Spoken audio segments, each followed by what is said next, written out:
یا ایھا الذین آمنوا کتب علیکم الصیام، اے اہل ایمان تم پر روزے فرض کر دیے گئے ہیں، کما کتب علی الذین من قبلکم لعلکم تتقون، جیسا کہ تم سے اگلی امتیں جو گزر چکی ہیں، جو تم سے پہلے گزر چکی ہیں، ان پر فرض کیے گئے تھے تاکہ تم تقوی کی روش اختیار کر سکو۔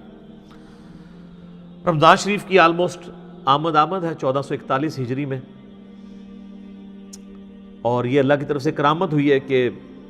شعبان کے آخری عشرے میں ہماری یہ آیات الحمدللہ رمضان مبارک سے ریلیٹڈ آئی ہیں۔ رمضان مبارک کے جتنے بھی احکامات ہیں کتاب و سنت کی روشنی میں نے بڑی ڈیٹیل کے ساتھ ان کے اوپر ایک لیکچر ریکارڈ کروا دیا ہے، جو کہ آلموسٹ 5 نشستوں میں ہے۔ مسئلہ number 53A B C D اور E، اور ہر نشست آلموسٹ 1.5 گھنٹے کی ہے، جس میں رمضان شریف سے ریلیٹڈ ہر چیز کور کی گئی ہے جو کوئی پوچھ سکتا ہے۔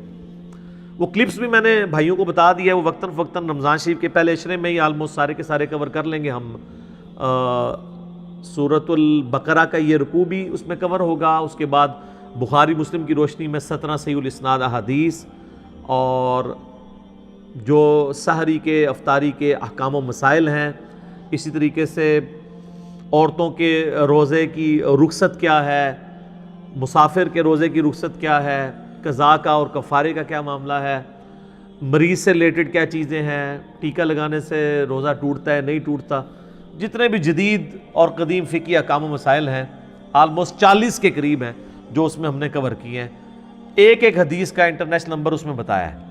حصول برکت کے لیے میں 2-3 حدیثیں بیان کر دیتا ہوں۔ بخاری اور مسلم دونوں کی حدیث ہے کہ نبی صلی اللہ علیہ وآلہ وسلم نے فرمایا، جب رمضان کا مہینہ آتا ہے تو اللہ تعالیٰ جنت کے دروازوں کو کھول دیتا ہے اور جہنم کے دروازوں کو بند کر دیتا ہے، اور سرکش شیاطین کو قید کر دیتا ہے۔ تمام شیاطین نہیں، سرکش شیاطین۔ ایک اور حدیث ہے، نبی علیہ السلام نے فرمایا، یہ بھی حدیث بخاری و مسلم دونوں میں ہے، کہ رمضان مبارک میں اللہ تعالیٰ نیکیوں کا ثواب آلموسٹ 10 گنا سے 700 گنا تک بڑھا دیتا ہے، اور اللہ تعالیٰ فرماتا ہے کہ روزہ خاص میرے لیے ہے اور میں ہی اس کی جزا دوں گا۔ اور ایک ترجمہ یہ بنتا ہے، روزہ خاص میرے لیے ہے اور میں ہی اس کی جزا ہوں، کیونکہ روزہ وہ عبادت ہے جو جب تک کوئی شخص ایکسپوز نہ کرے نا، آپ کسی کو جج نہیں کر سکتے۔ نماز تو فزیکلی پڑھتا ہوا نظر آ جائے گا، تو روزہ ایک ایسی عبادت ہے جو خاص میرے لیے ہے اور میں ہی اس کی جزا دوں گا۔ بخاری مسلم میں ایک حدیث یہ بھی موجود ہے، نبی علیہ السلام نے فرمایا کہ ایک جنت کا دروازہ ہے جس کا نام ہے الریان، وہ خاص ان لوگوں کے لیے ہے جو رمضان مبارک کے روزے رکھنے والے ہیں، کہ وہ اس دروازے سے داخل ہوں گے۔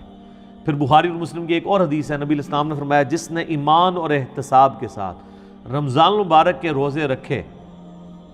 ایمان اور احتساب یعنی ایمان کے ساتھ اور احتساب ہے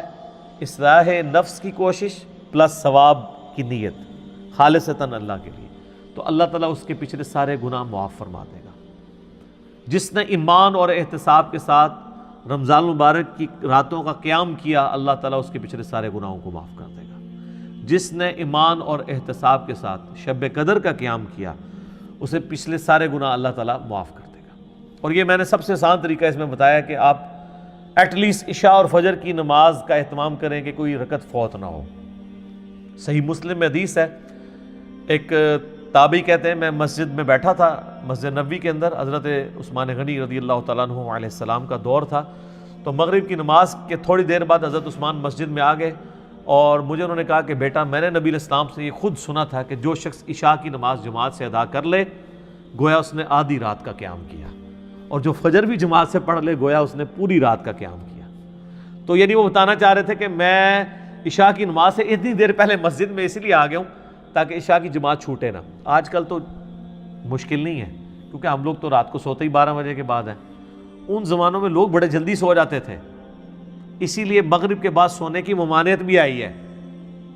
پورے دن کی مزدوری فجر کے وقت اٹھے ہوئے ہوتے تھے، عشاء اتنی مشکل ہو جاتی تھی، اسی لیے تو ہے بخاری مسلم میں کہ منافقین پہ 2 نمازیں بھاری ہیں، فجر اور عشاء کی، اور خصوصاً عشاء کے لیے بھی آیا بخاری مسلم میں کہ اگر یہ جان لیتے تو اپنے سرین کے بال گھسیٹتے ہوئے آتے ہیں مسجد کے اندر. اور فجر کے بارے میں سنن نسائی میں آیا کہ میرا دل کرتا ہے ان لوگوں کے گھروں کو آگ لگا دوں جو مسجد میں نماز نہیں پڑھتے, فجر کی نماز کے بارے میں بھی. اور بخاری مسلم میں یہی الفاظ جو ہیں وہ عشاء کی نماز کے بارے میں بھی ہیں. تو آج کے زمانے میں آپ ذرا عشاء کو نہ قیاس کریں. آج کل تو عشاء سب سے آسان ہے ہماری نمازوں میں, کیونکہ ہماری جو روٹین ہے لائف کی وہ بدل چکی ہوئی ہے, اس لیے ہم اس تکلیف کا احساس نہیں کر سکتے جسے صحابہ کرام گزرے ہیں. ایام معدودات, گنتی کے چند دن ہے یہ رمضان کا مہینہ. فمن کان منکم مریضا,